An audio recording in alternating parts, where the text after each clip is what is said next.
kalau saya ditanya begitu juga saya nggak tahu dari mana, gitu kan ya intinya gitu. Jadi intinya kan penugasan yang hari pertama kita ketemu dengan klien itu kan sebetulnya klien punya site, gitu ya. Misalnya ini site ini kan sebetulnya ada requirement plus minus berapa square meter, ya kan, berapa luasannya gitu ya. Nah klien itu juga punya kebutuhan gitu, ini needs gitu ya, kan punya kan dia pengen ini terus banyak gitu kan.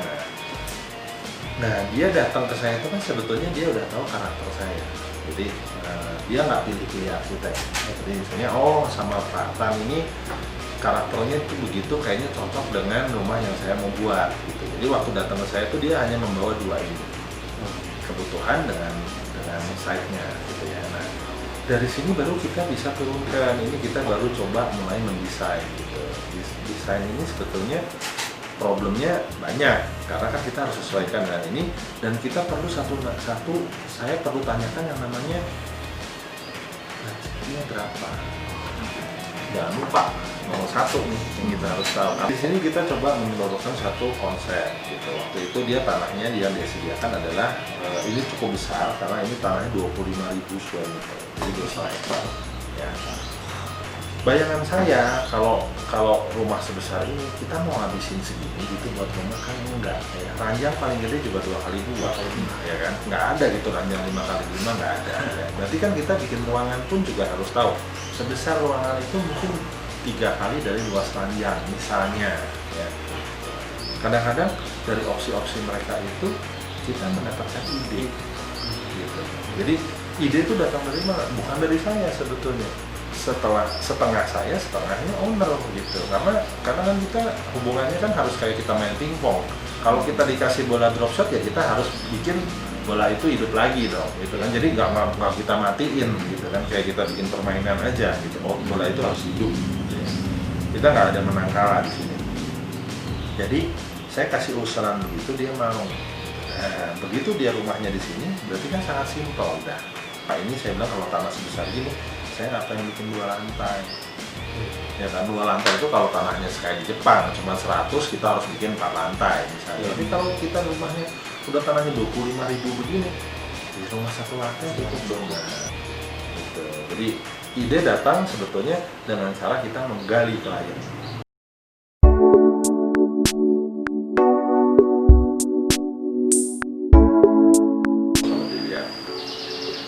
Nah konsepnya kalau dibilang konsepnya apa ya, menurut saya rumah di tepi hutan aja ya. Rumah di tepi hutan ya sebetulnya rumah yang kita nggak punya satu gaya, kita nggak punya satu benchmark rumah itu harus bagaimana, tapi kita mengajarkan pemilik untuk bagaimana cara hidup aja sebetulnya ya kan. Karena kan kita kan hanya bikin kardusnya gitu kan, sebetulnya yang mereka kan yang menempati gitu kan. Selama itu dia kebutuhannya terpenuhi, saya rasa sudah cukup bagi mereka ya. Oke, sampai di sana.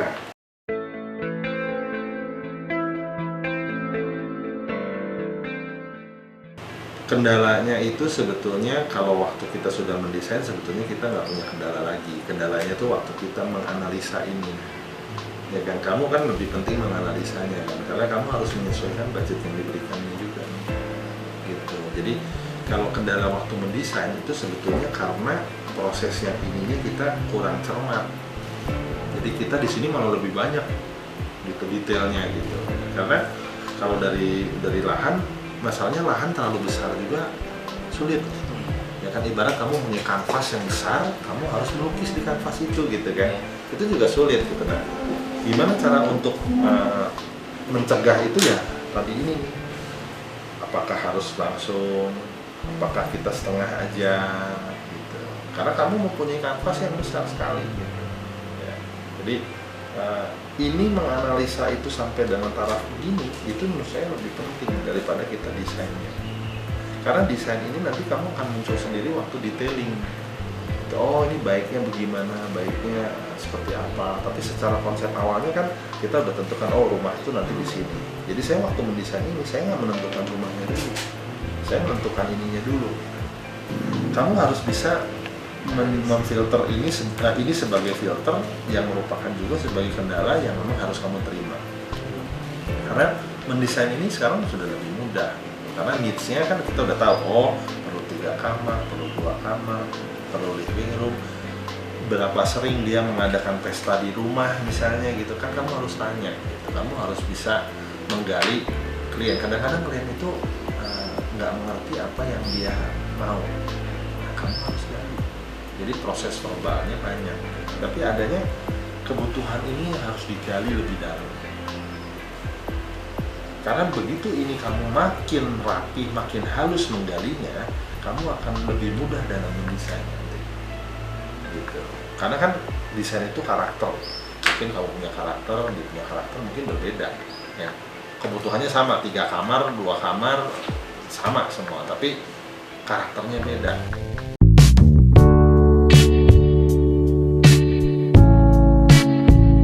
Kalau dari desain finishing menurut saya ya itu kita cuma bangunan yang kita bikin nggak ada bangunan aneh-aneh soalnya, nggak ada yang aneh-aneh. Ya. Ini yang bulat ini saya juga ciptakan di gambar arsitektur saya, nggak ada. Jadi kita bikin itu karena itu musola, dia perlu akses dari pembantu ke bawah. Gitu. Saya bilang oke, saya bikinin tangga aja di sini gimana? Oke. Setelah saya bikinin tangga ini bisa unik nih karena view-nya dari sini gitu kan. Nah baru aja gitu. Tapi waktu kita bikin gambar kerja nggak ada. Itu semua ini di-adjust di lapangan. Jadi makanya kita harus sering ke lapangan untuk melihat possibility. Kita nggak merubah memperbesar ya, tapi kita fine tuning gitu. Kita melengkapi. Nah, jadi ini kok dari dulu kepikirnya apa? Ini nggak ada di gambar saya juga. Gitu.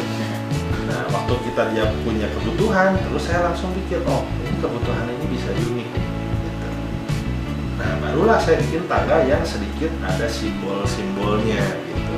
Jadi nggak ada gitu kita bikin rencana dari awal gitu ya. Jadi itu salah satu. Nah, akhirnya foto rumah dari sini tuh banyak banget orang ngambil.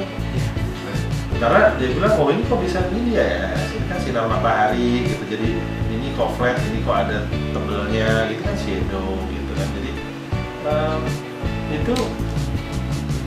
Nah ini rampingnya, ini ramping. Ini pun saya nggak buat di awal. Jadi waktu itu saya begitu ya, ini ruangan ini terlalu gelap nih. Saya pikir harus ada sesuatu bukaan, tapi karena matahari timur dari sana, saya nggak perlu bukaan yang terlalu ekstrim kan. Karena kan timur, ya kan sedikit aja udah terang cukup gitu kan. Jadi sekarang dari arah kolam itu seperti ini. Gitu. Saya bikin ada pola-pola seperti itu. Nah, ada irama yang sebetulnya kalau saya bilang ini iramanya organized chaos aja, nggak ada irama yang pasti gitu, tapi yang pasti enak gitu aja kan gitu. Nah, itu satu. Kedua, arah ini saya matikan karena kan arah barat. Saya tuh jarang sekali membuat bukaan di barat karena kita matahari kita kalau kamu jadi divisi bangunan nanti ya, matahari kita tuh lama jam 1 sampai jam 6 sore itu kadang-kadang masih punya sinar. Tapi kalau siang itu mulainya jam 9 sampai jam 12 kali. Kecuali di gunungan ya yang tinggi gitu. Tapi kita matahari tuh pagi aja, siang tuh nggak gitu ini. Tapi begitu setelah makan siang, majority itu terik. Tapi keuntungannya memang di Indonesia, di Bandung, jam 2 sampai jam 3 sampai jam 4, jam 5 tuh kadang hujan. Ya kan? Jadi saya nggak bikin bukaan. Saya matikan gitu. Jadi saya bikin bukaan dari arah timur aja. Ini juga nggak ada dulu. Dulu tuh waktu ke saya bilang dia nggak perlu bathtub. Terus dia bilang kayaknya perlu deh punya bathtub kalau lihat begini. Ya udah. Ini saya tambahan. Ini tuh di bawah atap. Jadi itu harusnya luar.